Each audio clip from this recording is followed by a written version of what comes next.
अनेक वर्ष आमदार राहिलो, अनेक आंदोलन झाली, पण विखे पाटला आंदोलन म्हणून करू नका. आमच्या पुढच्या पिढीचं काय होणार? सगळी कामं तुम्ही इतके जलद गतीने करताय, पुढे सांगायला सुद्धा कामं राहणार नाही ती परिस्थिती आहे. श्रीमंत 800 कोटी रुपये चाऱ्या दृष्टीसाठी आणि त्यांना दृष्टीसाठी मिळणार.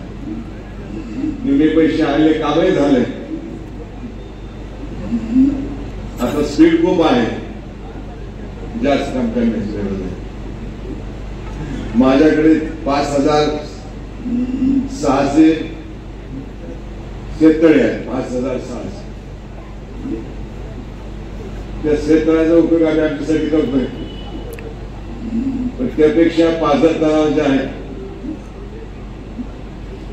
पाझर तलावात जातात माती साचलेली, गाळ साचलेला, हे काम करायला नाही. सगळं गाळ काढून शेतकऱ्यांनी स्वतः सरकारने मदत करून तो शेतीमध्ये वापरला पाहिजे. नाला बिल्डिंगचा आहे, त्याचा फायदा आपल्याला होणार आहे. आणि विखे पाटील ज्यावेळेपासून आले, कामाला वेग आलाय. इथेच नाही, सगळीकडे वेग आलाय. जास्तीत जास्त काम होतात आणि होतील. मी आज थोडं माझी तब्येत बरी नाही तरी आलोय मुद्दाम आभार मानण्यासाठी.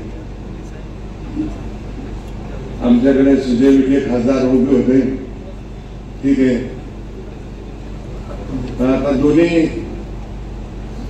बापलेकांनी काम चांगलं करायचं चांगलं करतात, पुढे शब्द येत नाही. आमदार बोलला तर शेजारचे तुम्ही पाणी देत नाही असा आमचा आरोप होता, पण तो आरोप थोडासा खोटा होता. पाणी आरवणारे, पाणी मिळणारे, पाणी न येऊ देणारे माणसं मोठी मोठी आहेत, त्यांची नावं घेणं सुद्धा अवघड आहे. पण आता तो प्रश्न सुटला नाही. जास्तीत जास्त लोकांचे काम होतील यामध्ये कुठे शंका येणार नाही.